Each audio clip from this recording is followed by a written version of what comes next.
ইমাম সাহেব সালাম ফিরানোর পর তার সাথে দুহাত তুলে মোনাজাত করব নাকি তাসবিহ তাহলিল করব? সালাতের শেষে, নামাজের শেষে ইমাম সাহেব যখন সালাম ফিরায় ফেলবেন, সর্বপ্রথম যে কাজ সেটা কি? এক বর্ণনায় আসছে আল্লাহু আকবার বলবেন, এরপর 3 বার ইস্তিগফার পড়বেন, আস্তাগফিরুল্লাহ আস্তাগফিরুল্লাহ আস্তাগফিরুল্লাহ। অন্য বর্ণনায় আসছে শুধু ইস্তিগফার বলবেন। সালাম শেষ ইমাম সাহেবের প্রথম কাজ আস্তাগফিরুল্লাহ আস্তাগফিরুল্লাহ আস্তাগফিরুল্লাহ। এরপরে বলবেন আল্লাহুম্মা আনতাস সালাম ওয়া মিনকাস সালাম তাবারাকতা ইয়া যাল জালালি ওয়াল ইকরাম। এরপর আপনাকে আল্লাহ তৌফিক দিলে আপনি আরো বিভিন্ন দোয়া আছে সেগুলো পড়বেন। সূরা ইখলাস একবার পড়বেন, সূরা ফালাক একবার পড়বেন, সূরা নাস একবার পড়বেন, আয়াতুল কুরসি একবার পড়বেন, আল্লাহু লা ইলাহা ইল্লা হুয়াল হাইয়ুল কাইয়্যুম। এরপরে দোয়া পড়বেন লা ইলাহা ইল্লাল্লাহু ওয়াহদাহু লা শারীকা লাহু লাহুল মুলকু ওয়া লাহুল হামদ ওয়া হুয়া আলা কুল্লি শাইইন কাদির।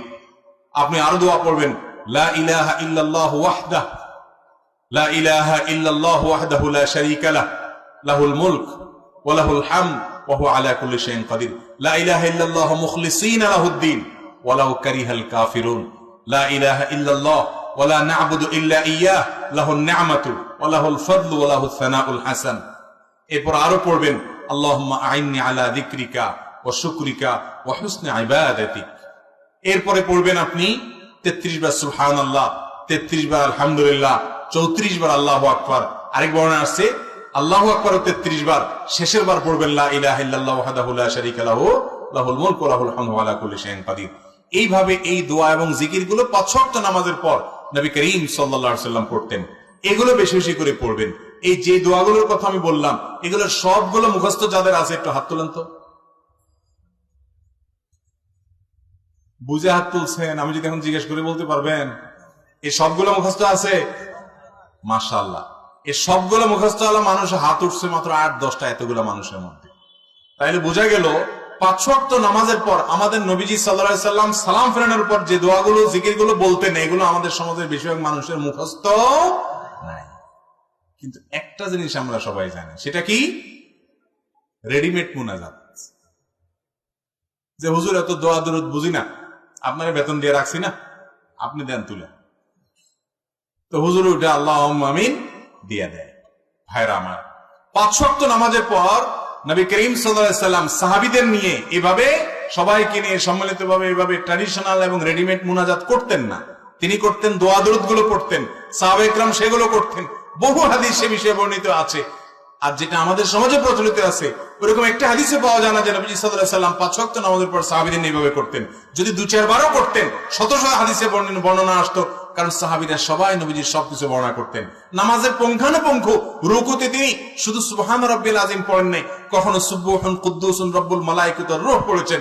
রুকু সিজদায় কখনো কখনো তিনি দোয়া পড়েছেন সুবহানাকাল্লাহুম্মা রাব্বানা ওয়া বিহামদিকা আল্লাহুম্মা ইগফিরলি। কখনো তিনি বলেছেন সুবহুন কুদ্দুস রব্বুল মালায়েকাতু ওয়ার রূহ। কখনো তিনি বলেছেন সুবহানাদিল জাবারুত ওয়াল মালাকুত ওয়াল কিবরিয়া ওয়াল আযমা।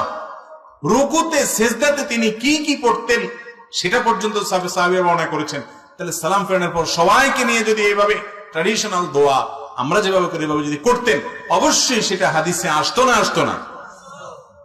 তো আমরা ওই রেডিমেডটা জানি, সুন্নাত যেটা আছে সেটা জানি না। সুন্নাতটা শেখার চেষ্টা করবেন তো ইনশাআল্লাহ। আমরা সুন্নাহ ফাউন্ডেশন থেকে ছোট্ট একটা পকেট কার্ড তৈরি করেছি, মাত্র 2 টাকা দাম। এটা আপনারা এলাকাতে মুসল্লিদের বিতরণ করেন, মানুষকে ফ্রি দেন, মানুষ এটা পকেটে রেখে পড়তে পারবে। সালাম ফেরানো শেষ পড়ে পড়ে মুখস্থ করে ফেলেন, একসময় কার্ড লাগবে না, নিজে নিজে পড়তে পারবেন। 5 ওয়াক্ত নামাজের পরে দোয়া এবং জিকির তাসবিহ তাহলিল পাঠ করা, এটাই হলো সুন্নাত। হ্যাঁ, এরপর বা এর আগে আপনার কখনো কোনোদিন নামাজের পরে দোয়া কবুল হয়, আপনার মনে চাইছে আল্লাহর কাছে কিছু পেশ করবেন, আপনি অবশ্যই হাত তোলেন, হাত তুলে আল্লাহর কাছে চান, দোয়া করেন, চোখের পানি ফেলেন, কোনো অসুবিধা নেই। কিন্তু এই রেডিমেড জিনিস করিয়েন না যে কি চান আপনি নিজেও জানেন না। 99.9% মুসল্লি আমাদের দেশে 5 ওয়াক্ত নামাজের পরে ওই হুজুরের সাথে হাত তোলে আর হাত নামায়। হুজুর কি বললো কি না বললো কি হইলো উনি কিছুই জানে না, উনি শুধু তুললো আর নামাইলো। আশপাশে কেউ না তুললে পাশ থেকে দেখবেন অনেকে গুতায় যে বসে আছেন কেন, হয়তো ইমাম সাহেবের সাথে হাত তুলছে বেচারা, ইমাম সাহেবের হয়তো আজকে 4টা জিনিস আল্লাহ কাছে চাওয়া দরকার, সেগুলো চাওয়া শেষ, ইমাম সাহেব হাত নামায় ফেলছে। ভদ্রলোকের হয়তো একটু পেটে ব্যথাও আছে, জন্য আল্লাহ কাছে একটু বানায় দোয়া করতেছে, তাও দেখবেন পাশ থেকে গুতা, এই হুজুর হাত নামায় ফেলছে, তুমি এখনো কি করো? দেখেন না আপনারা এগুলো? ভাইরা আমার, দোয়া হবে মনোযোগের সাথে। আপনি 5 ওয়াক্ত নামাজের পরে আল্লাহর কাছে কিছু চাইতে চাইলে অবশ্যই আপনি দোয়া করতে পারেন একা একা, আপনার মতো করে আপনি আল্লাহর কাছে আল্লাহ প্রশংসা করে দুরূদ পাঠ করে নবীর প্রতি, এরপরে আল্লাহর কাছে মনের চাওয়াগুলো পেশ করবেন। কিন্তু এটার জন্য ট্র্যাডিশনাল যে রূপ আমরা দিয়েছি বা দেখতে পাচ্ছি, এটা নবী করিম সাল্লাল্লাহু আলাইহি ওয়াসাল্লাম 5 ওয়াক্ত সালাতের পরে বা খুলাফায়ে রাশিদা কেউ করতেন বলে প্রমাণিত নয়। 10 বছর নবীজি ইমামতি করেছেন, 10 বছর। এই 10 বছরে হাজার হাজার রাকাত তিনি ইমামতি করেছেন, সম্ভবত 18,000 ওয়াক্ত তিনি ইমামতি করেছেন। 4 খোলাফা 30 বছরে তারা যা ইমামতি করেছেন, এই 10 আর 30 এই পুরো 40 বছর মিলালে প্রায় 80,000 ওয়াক্তের মতো নামাজ হয় কম বেশি। অথচ এর ভিতরে যদি 2, 10, 12 একই কাজ করতেন, 1, 2 বারও করতেন, বহু হাদিসে সেটি বর্ণনা আসতো। বিধায় ভাইরা, আমরা সুন্নাত জিন্দা করব, সেটা হলো 5 ওয়াক্ত সালাতের পর তাসবিহ তাহলিল হাদিস বর্ণিত জিকির এবং দোয়াগুলা করব ইনশাআল্লাহ। কারণ ইবাদত করতে হবে কার পদ্ধতি অনুযায়ী?